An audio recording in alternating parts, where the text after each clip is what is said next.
सभी श्रोता गणों को मेरा नमस्कार। आशा करती हूँ कि आप सभी अपने अपने घरों में सुरक्षित हैं, प्रसन्न हैं और आप सभी इस समय का भरपूर सदुपयोग कर रहे हैं। इस समय का उपयोग हम अपनी अपनी रुचि के उन कार्यों में कर सकते हैं जिन्हें करने की हमारी इच्छा बहुत समय से थी, लेकिन आजकल की व्यस्त जिंदगी के कारण हमें कभी वो सब करने का ना तो समय ही मिला और ना कोई मौका।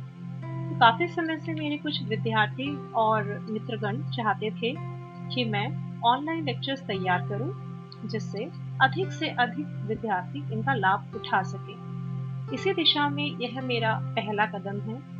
मैं यथासंभव प्रयास करूंगी कि अपने वीडियोस के माध्यम से आप सबको सरल भाषा में वह सब समझा सकूं जो मैंने अपने अब तक के जीवन में सीखा है। मैंने कई जगह इंग्लिश के शब्दों का प्रयोग भी किया है, जिससे सबको समझने में आसानी हो और किसी तरह का कोई कंफ्यूजन ना हो। शुरुआत की है मैथमेटिक्स विषय पर वीडियोस बनाने की। वैसे तो मैथमेटिक्स में बहुत से क्षेत्र हैं, किंतु मैंने शुरुआत की है डिफरेंशियल इक्वेशन से, जिनके एप्लीकेशन हर जगह हर विषय में देखने को मिलती है। अतः डिफरेंशियल इक्वेशंस के ऊपर ये वीडियोस सभी स्टूडेंट्स के लिए लाभकारी होंगे, चाहे वो फिजिक्स से हो, केमिस्ट्री से, biology, commerce, economics, business studies या किसी ऐसे फील्ड से जहाँ किन्हीं दो ऑब्जेक्ट्स के बीच एक ऐसा रिलेशन डिफाइन करना हो जिससे वे आपस में कनेक्टेड हो। मेरी पहली video introduction of differential equations के ऊपर है और मैं आप सबको विश्वास दिलाती हूँ कि आज इस वीडियो को देखने के बाद आप सब भली भांति जान जाएंगे कि डिफरेंशियल इक्वेशंस को डिफाइन कैसे किया जाए।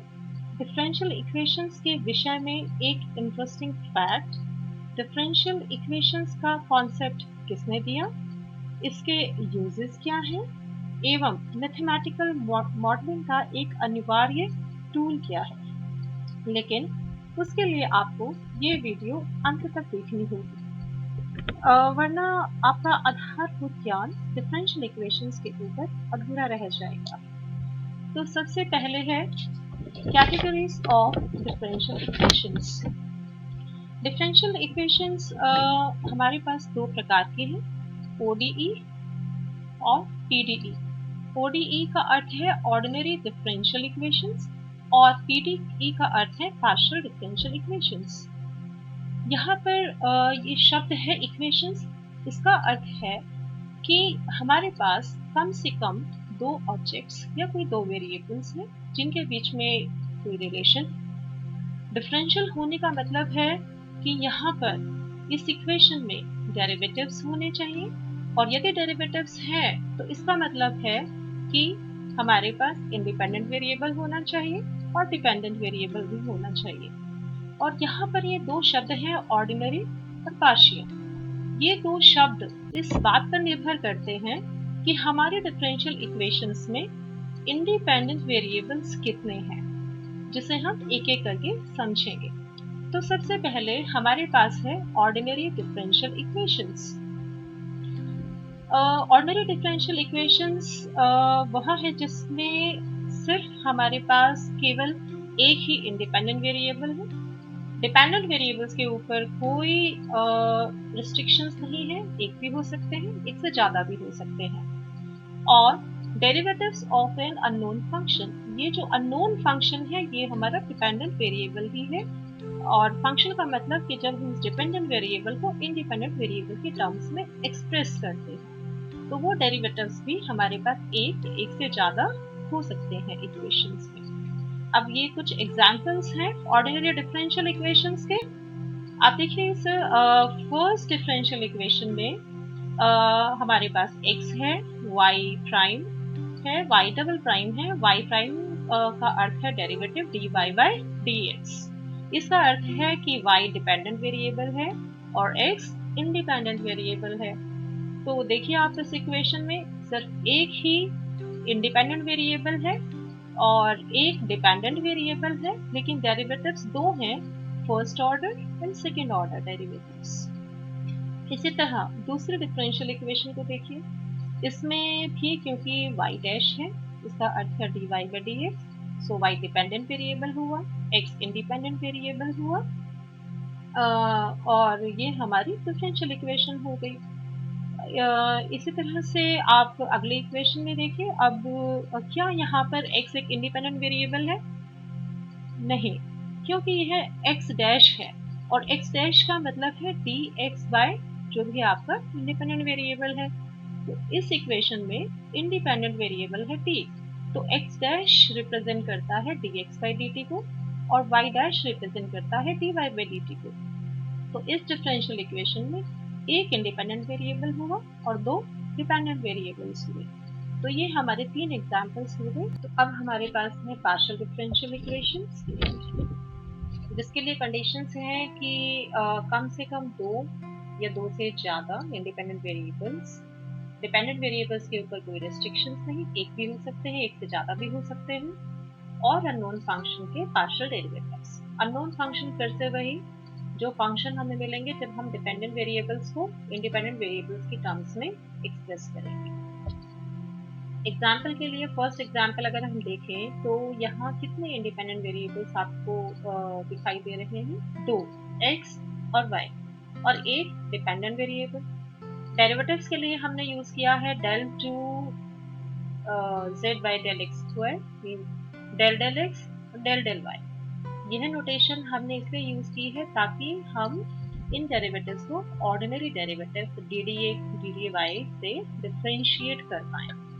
इसी तरह दूसरे एग्जाम्पल में यदि हम देखें तो दूसरे एग्जाम्पल में भी हमारे पास 2 इंडिपेंडेंट वेरिएबल्स हैं और 2 ही डिपेंडेंट वेरिएबल्स हैं।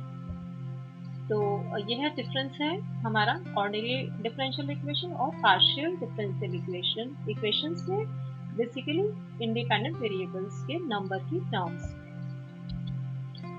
और अभी आज के लिए इस वीडियो में हम यहाँ स्टडी करेंगे ordinary differential equations of first order. हम सिर्फ फर्स्ट ऑर्डर तक ही ले रहे हैं ताकि हम ऑर्डिनरी डिफरेंशियल इक्वेशंस को भली भांति समझ सकें। तो सबसे पहले हम देखेंगे कि हम first order ordinary differential equations को जनरल फॉर्म में कैसे लिख सकते हैं। ओके, हमारे पास एक इंडिपेंडेंट वेरिएबल होना चाहिए, माना x, एक डिपेंडेंट सपोज y, और डेरिवेटिव डिपेंडेंट वेरिएबल का विद रिस्पेक्ट टू x, मान लीजिए y डैश। तो इन तीनों के बीच में कोई रिलेशन, मान लीजिए उसको हमने f से रिप्रेजेंट किया, तो ये हुआ function of x, y and y dash.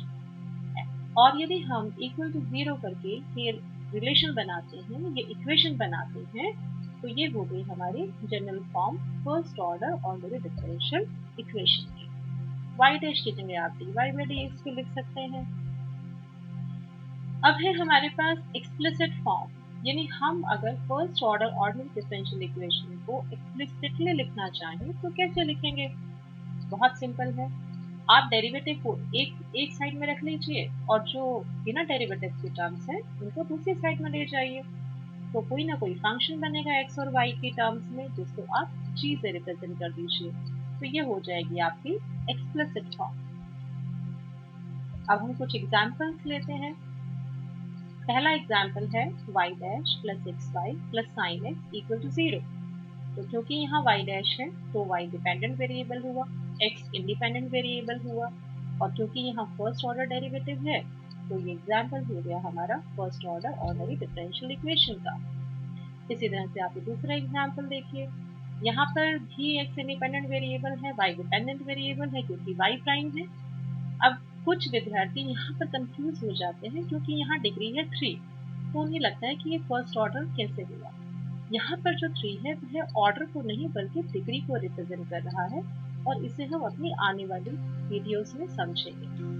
अब यहाँ पर जो ध्यान देने वाली बात है वह है कि हमारा हाईएस्ट ऑर्डर डेरिवेटिव का क्या है, और वह है 1, क्योंकि हमारे पास y डैश है। तो यह एग्जाम्पल हुआ हमारा first order ordinary differential equation का। और इसी तरह से हम एग्जाम्पल ले लेते हैं एक्सप्लिसिट फॉर्म का।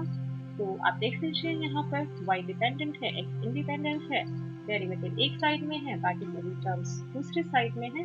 तो यह हो गई हमारी फर्स्ट ऑर्डर और मेरे डिफरेंशियल इक्वेशन की एक्सप्लिसिट फॉर्म।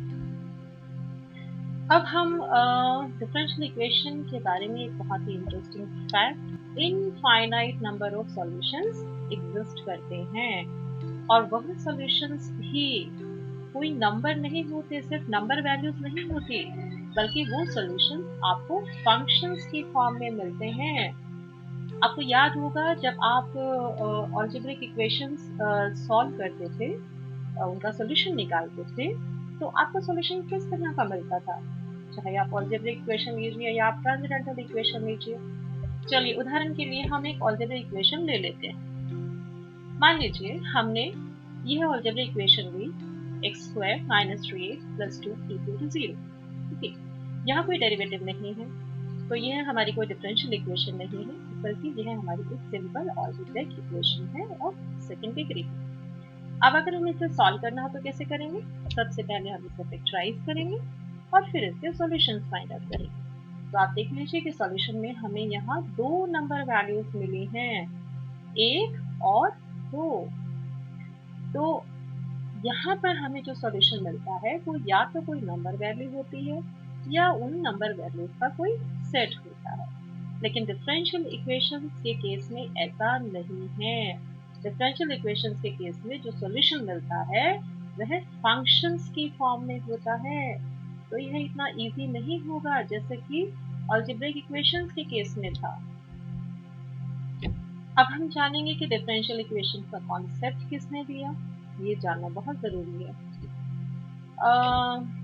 जो हमारे महान गणितज्ञ हैं जिन्होंने इस कॉन्सेप्ट को दिया वो हैं इसाक न्यूटन और गॉटफ्रीड लाइबनिज, जिन्होंने 17वीं सदी के आखिरी दौर में, आखिरी चरण में डिफरेंशियल इक्वेशन के कॉन्सेप्ट को इंट्रोड्यूस किया। तो क्या आप मुझे बता सकते हैं कि ये महान गणितज्ञ कौन है? जी हाँ, यह है इसाक न्यूटन और यह है हमारे दूसरे महान गणितज्ञ गॉटफ्रीड लाइबनिज।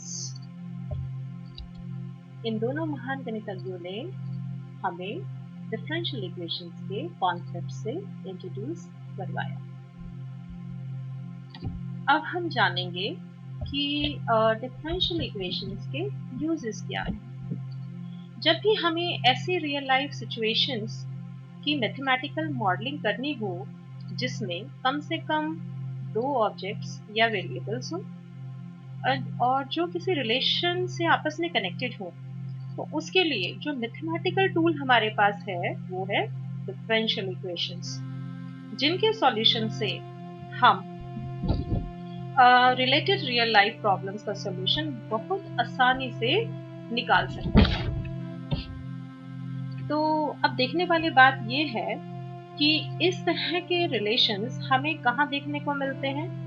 जी हाँ, लगभग सभी क्षेत्रों, physics, chemistry, biology, economics, commerce, यहाँ तक कि सोशियोलॉजी एवं दूसरे सोशल साइंसेस के क्षेत्रों में हमें ऐसे ही और भी बहुत कुछ।